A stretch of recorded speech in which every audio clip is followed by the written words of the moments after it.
Hi, Emery Zanzal here, Hi, I'm Barb Rowlandson. we're going to talk about a very important subject today called getting over your first LGBTQIA plus breakup. Right, Barb? Oh boy, yeah, it's a big topic, Amory. Yeah, it is. And Barb and I are part of Lotus Group Coaching, and we work with people coming out later in life. And so, if that's you, we're your girls. Come and talk to us. But before we start the live, Barb has a couple of housekeeping details first. Sure. So first thing I'm gonna say is you'll see a few links that are in the comments or the chat of this video. And the very first one you'll see is streamer.com/Facebook. And if you're attending this event live today and you'd like to make a comment, it would be fantastic if you hopped over to that link and just registered yourself so that we can see who's making the comment. It would be nice to, have a name to go along with your questions. The second one is if there is a free handout that goes along with this video and this chat today, and it is regarding those first LGBTQI plus breakups and why do they hurt so much. So if you would like to receive that handout, access to that handout, you're going to go to that link below. So it's annemariezanzel.activehosted.com, etc., etc. And lastly, you will be able to catch the recording of this video. If you aren't able to stay for the full duration, for whatever reason, you'll be able to catch the replay on Anne-Marie Zanzel's YouTube channel. And at some point, I will drop the link to that channel here in the comments. But we should probably dig in because it's a big topic. Well, so first of all, the first question that I would like to ask you, Barb, and for those of us who don't know, what is a catalyst? Well, I mean, for those who are here, they probably know and have had direct experience. But for if you're watching and this is the first time you're hearing that expression, a catalyst in science is a chemical reaction that causes something to accelerate. And in the latent lifer world, a catalyst is an event or a person that causes us to have the realization that we may not be quite as straight as we thought we were. Hmm. And some very often, a catalyst is an event like serious illness, divorce, a death in the family, something that just causes you to really reconsider life and choices and how you want to move forward. But quite often, when we refer to a catalyst, we mean a person. Hmm. And it is not uncommon for later in lifers to have a relationship with their catalyst. And, catalyst relationships change everything. And quite often they change them rapidly. Hmm. So now I should probably point out too that the things that we're talking about today will also apply to those first queer relationships that you have, whether they're a catalyst or not. Right. A first queer relationship, whether it's a catalyst situation or not, still bears this, I think, the same significance, um, and can also result in the same level of heartbreak. Right. And, it was interesting when we posted that we were doing this talk online. So many people had commented, oh, this is such an important topic, or, oh, the first one's a doozy. People who've Mhm. had a first LGBTQ catalyst relationship and realizing like what happens and the loss one feels when and if the relationship ends.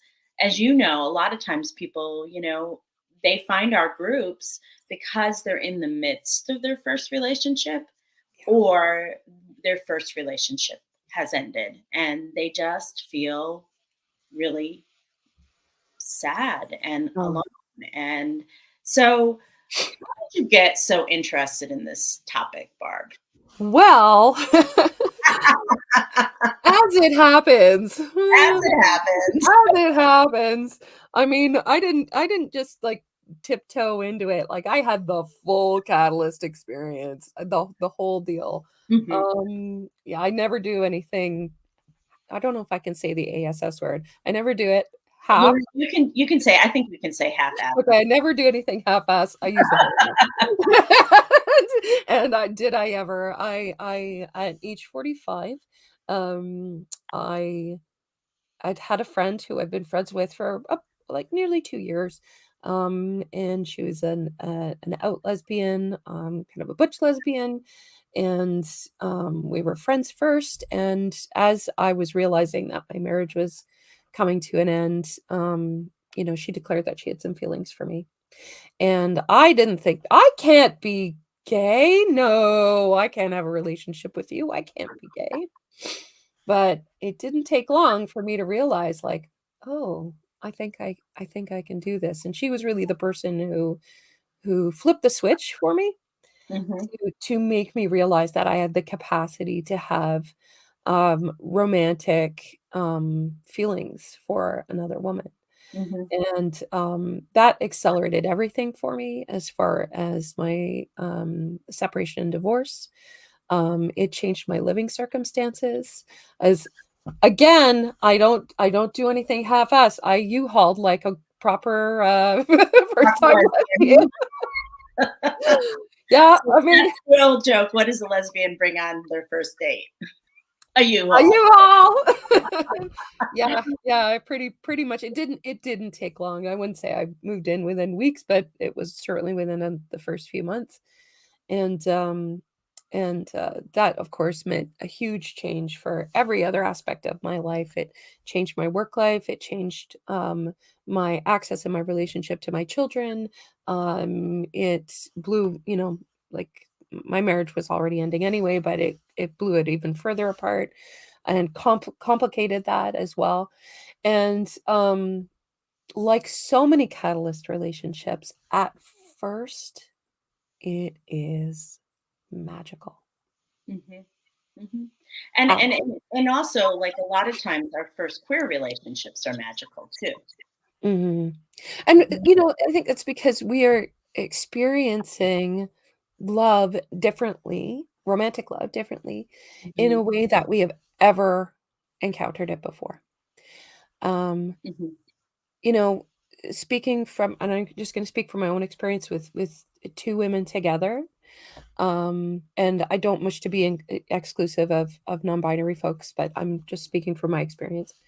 mhm, When 2 women get together, we are awfully good, romantically at generating all those love chemicals that percolate in your brain, mhm, mhm. the oxytocin, which is like that bonding Dopamine, chemical, the serotonin, yeah. y endorphins. So you Mhm, literally feel, you know, high and painless and happy and bonded and warm and fuzzy, during all of that bonding phase. mhm, And, it makes us feel amazing. mhm. And having all of those chemicals kinda swirling around in our systems, um, causes us to kinda disregard, I think, or at least in my case, it caused me to disregard a lot of things that, uh, would be called like, people would call a red flag or Mhm, red flags. mhm. And, you really minimize the stuff that's not great, and you lean into the stuff that feels so good. Of course. And a lot of us also too, often, I always joke that I can describe everybody's husband in the later in life community, but typically we marry men that are good providers, Mhm. that are good dads. They're seen as good guys in their community, but they're also often not emotionally available. Right. And so a lot of times we have felt, although we've checked the boxes of success as Mhm. straight women, we've Mhm. checked the boxes of success. Um, a lot of times we feel incredibly lonely in our marriages For sure. because we're often not straight women Yep. married straight men. Right. And not all of us. Some of us partner with people who are also not straight, but the majority of us do partner with people that are straight. And And so when we're finally in the relationship with anybody, whether it's a catalyst or just the first woman you start dating or first person you start dating that's LGBTQ, it's like Barb said, it's magical. And like all of a sudden you don't feel so alone anymore. You don't, and I think that it really does cause you to want to close the door on your old life as quickly as possible because it Mhm. starts to really illuminate, like, just like you said, your needs are being met in a way they've never been met before, and it really lifts the veil, any remaining veil on your straight marriage, because it's like, okay, now I see what I've been missing. And for me, it was like as soon as I spoke it out loud and realized it out loud, I couldn't bear to be there another minute. Well, and that's your experience, but we also see that a lot of people really struggle to let go of their marriages and Mhm, when they have a catalyst relationship as mhm. well, because it's scary, right?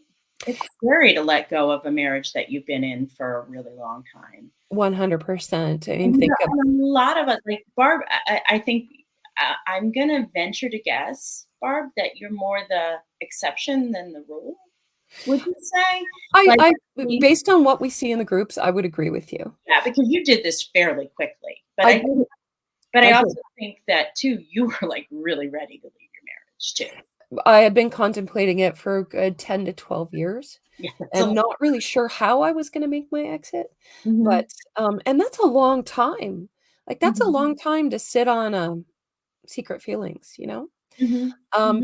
But I think you're right, when we spend our whole lives ticking those boxes and building up that life that we're supposed to have, and, building assets and wealth and family together, um, the idea of untangling all of that can seem just overwhelming. And I didn't have a catalyst relationship. I came out without one, but I met my now wife soon after I came out. Like, Mm, we met in a Facebook group like a lot of people do. And I think I was also like you, I was ending my marriage and I was leaving, but when I met her, I was leaving um and and was on my way out. My foot was out the door, yeah, when I yeah, met her. That it was very like, boom, boom, boom. I also believe that when we're moving towards our truth, the universe moves incredibly fast. And I had mm, the same experience where once I had that relationship with Tanda, and of course in the beginning we were all like serious dopamine, serotonin. oh, It was amazing. yeah, That like it was easier. Like finally I had the strength to leave. You know what I mhm, mean? I was leaving already, but it just gave me that little extra push that I needed, and because I think all of a sudden I realized that there were other things in this world besides what I willingly created, that sure, there was romance was possible, connection with a human being was possible, all those things that I was longing for, but I didn't have the words mhm, to talk about um, what they were. mhm, I just didn't have the words, and honestly, the experience, because I had always dated men. I had never been in a relationship as intense as my relationship with my wife was in the beginning. mhm, And this is where Barbara's and I's stories go whoop. yep. Because my first LGBTQ relationship it stuck, and my wife and I have worked tremendously hard to have that happen. Both of us have given a lot and have done a lot to make this relationship work. We're huge believers in marriage therapy, and we're married now. But Barb's relationship didn't. Right, And that happens to probably the majority of people. Now I'm in the minority. For those of you out there, I'm in the minority that marries the person that they first meet. Um, mhm. oh, someone's still going strong. Good for you. Um, Good. That's um, awesome. so why was it? So let's talk about. we want people to know that this is normal feelings. What's so hard about it when it ends, Barbie? Well, it's a very layered response, to that question because, a lot is happening when that bond is broken. Mhm, Um, with catalyst relationships, you know, they tend to change every other thing about your life as well. mhm, So, you know, you've realized or you've already begun, like you've realized you can't stay in the marriage that you have. You've already begun to the process of separating or divorcing. So you're undoing your long time marriage or relationship. It can have an impact on your relationship with your children. It can have an impact on just how you function in everyday life, like getting to work, being able to concentrate. When you're suddenly hit with this giant grief, you know, you can be like walking around in a daze for sometimes weeks at a time. Um, you know, in my case, it impacted, my, housing security. I had lived with her, so mhm, then I had to go find another place to live. Can't go back to my marital home, so all of a sudden, I'm couch surfing. Um, but I think, you know, often if that first queer relationship makes causes you to go, "Oh, I might not be straight," and then you're in that relationship and you think, "Well, I guess I'm a queer or I'm a lesbian or I'm gay with her or bye. or Yeah. bi or whatever you are," Mhm, mhm. and then they leave. Often we're left with this, like, question of, "Well, who am I? Right, right, Who am I without her? Or who am I without them?" right. You just don't know how to align your sexuality without that reference of that person. Right, because So they're the tie to your sexuality at this point, at this point. at this point, yeah. So then in amongst all of this other life stress, you have a pretty big puzzle to figure out, and that is who am I with regards to my sexuality? And that takes some work and some time to figure out. And then, of course, you know, there's also when we're grieving, when we go through a big separation, or a break in a relationship, all of those magical chemicals that we were making, um, that's gone. So you can actually feel withdrawal symptoms Mhm, the same way that if you were dependent on a drug, mhm. um, that can leave you feeling like you can't function because you've been riding so high for so long. You might be just left wondering, how could something so good Go so wrong. go so wrong? You hear it and I hear it over and over and over again. How Mhm. did we get here? Yes.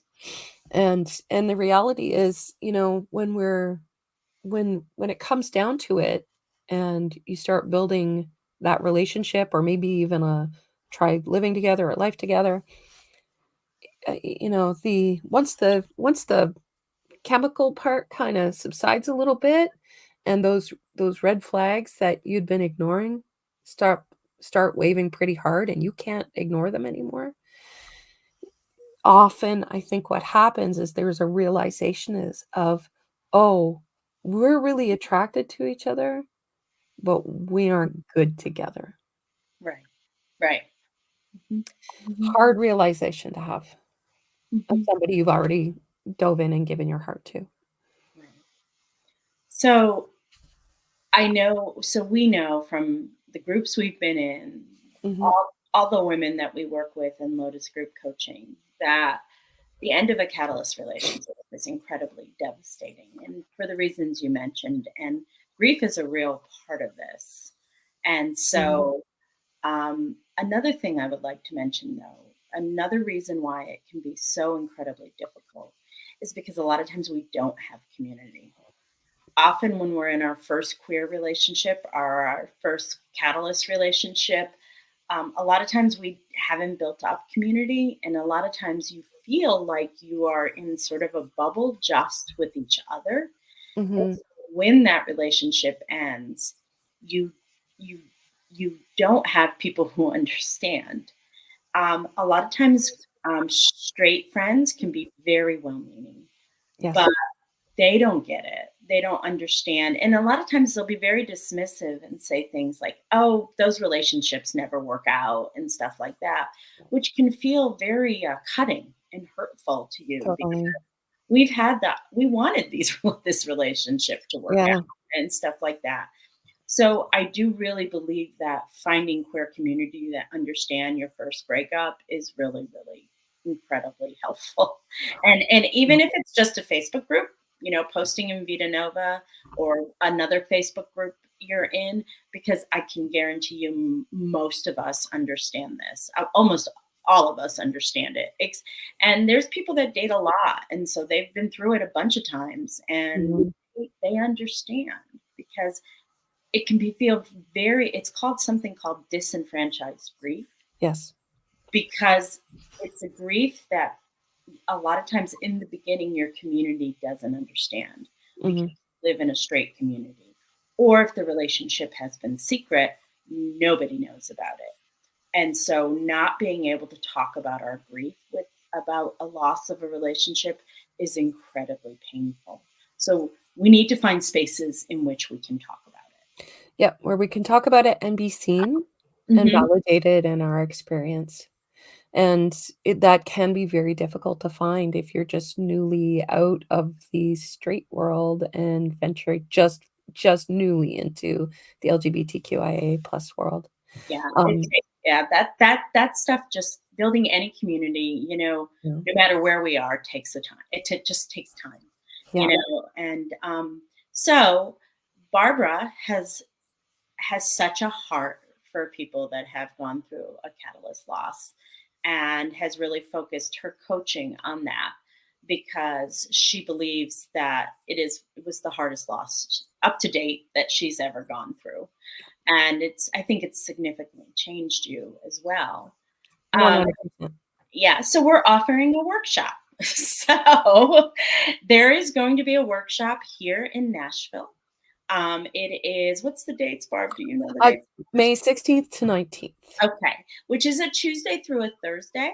And we did that on purpose because we know sometimes people have to take time off. So that gives you time before and time after in your own hometown and everything. Or you can stay on in Nashville if you'd like.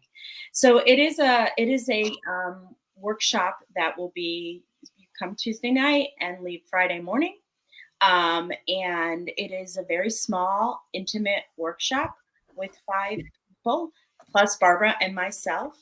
It will be hosted in my home where you can see about it is right under on the on the Facebook Live here. I put the link up there, and you know, I have a Airbnb in Nashville, and other people have been there. So it's a beautiful home. It has 5 beds, uh, 5 queen beds for people to have their own space. There's one room that is shared, and it is an intimate time to get together with other women who are either on this journey, who've been through this journey, and talk about this experience. Barb, would you like to say more? Yeah, what we have planned for the workshop is really to help you dig in into your to start your healing journey. And it's a holistic approach. So we'll be doing some meditation, we'll be doing some group work, we'll be doing some journaling, we'll be incorporating some ritual and really working at undoing the tie that binds you to your catalyst or your first the person who Your your relationship. first career relationship and help ease that process and give you some tools too that you can take home with you Right. so that you can do the bulk of the work while you're at the workshop, but it's also going to empower you going forward. You're going to get a lot of good information and, community. You're going to be seen and see yourself reflected in the experiences of the other people there. And as a group, we're also, I mean, you can't go to Nashville without having a little bit of fun. And we're Right. I was like, you mentioned all these things, and I'm like, Barb, we're gonna have fun too. Like, fun. this will be our seventh, mine. and Barbara's now joining me. This will be the seventh um, retreat or workshop, retreat, whatever you want to call it, gathering that I've hosted in Nashville. And so it's a lot of fun here. And so if you've never been to Nashville, we will do some of the queer stuff here. There's one of the last lesbian bars in the country in Nashville. It's called the Lipstick. We will go there together. You will have your wing people with you. That'll be us. There's women in the group. And we're hoping to do the big drag bus, which is a lot of fun. And we would love for you to join us. So Nashville's fun. It's not just going to be emotional work. We're going to go have fun too. Yeah, we'll give you a mental break. We'll do the hard emotional work, and then we'll let off some steam and have some fun as well. Yeah, and one of the things that Barbara and I do to make our workshops so well is that we give a lot of free time. Like the work during the day is like maybe 3 to 5 hours at most, but then the rest of the time is really getting to know the other women that are going to be there, the other people that are going to be there, and really just having some alone time to process outside of your normal bubble, because you will be in a new location, but you'll also have the experiences of the other women around you, and you also have Barb and me to provide insight, share experiences. And so we really would love for you to come and join us in Nashville in May. You may end up making friends that are lifelong friends. I know Mhm. oftentimes at these retreats, folks really gel and they stay in touch for years afterwards. And I'm going to shout out to my Nashville Nine who came to a retreat in April of, I think, 2019. And there were 9 women that stayed together in the same Airbnb. This was a really big retreat. 9 women that stayed together, and they call themselves the Nashville Nine, and they've been friends since that retreat in 2019. So this can be a real opportunity. So most groups gel at some point, or at least a couple of people in the group gel, or something like that. So Mhm. that's an opportunity to start building your queer community. So we would love for you to join us. Come. Come. We'll So be you can find all the information you need, including pricing and everything, at Amory Zanzal/workshops, and go to that link. And we would love to meet you and to give you a big hug. This shit's hard. Oh, this stuff, Hey, I said ass, so yeah, this stuff is hard. All right, Barb. Any last words? Be strong. And you can also reach out to myself or Emery for a discovery call if you feel like you need to tell your story. And actually, I should probably drop a link to that as well. And I'll do that actually in the video comments in the chat after we're done our broadcast. So, And discovery call is just an opportunity to tell your story, mhm. talk to us, and then see where it goes from there. So Nashville may not be in the cards for you just because of timing or whatever, and you can't travel. I mean, but Lotus Group Coaching is, I have been running these coaching groups now for several years. I have started working with our community 5 years ago. It's been a while now, and Lotus Group Coaching is really an opportunity to be with people who understand. Yes, you have Barbara and I and Linda who does some work with us as well, but you have a community of women who understand this experience, and I find them to be so supportive of each other with such compassion. And so if you want to know more about Lotus Group Coaching, you can find that also on my website, but also do a discovery call with Barbara I, and we would love to talk to you and tell you more about it. They're priced basically pretty comparable to each other. So, either option would be wonderful for you, and we'd love to support you on this journey. One thing I do notice is that a lot of times this stuff is really hard, and so a lot of times people isolate themselves. I see it time and time again where people reach out to Barb and I, and they want help, they want support. What we're offering is exactly everything It's that true. that we they need everything that we offer, but they want to do it on their own. And a lot of times that isolation is a trauma response. and you don't have to do this alone. And so we would love to support you in this journey. Mhm. Yeah, you need support from people to get Mhm. through. Mhm. Isolation leads to stagnation. Mhm. It does. Very good. That's a good quote. I'm gonna put that somewhere. Sometimes I say smart things, Yeah, Emery, what can you're I say? smart, love. You're smart. All I'm right, on love. fire. We gotta go. It was great seeing everybody today. Have a wonderful, wonderful day, and I hope we see you in Nashville or online. Bye Bye, bye. everyone.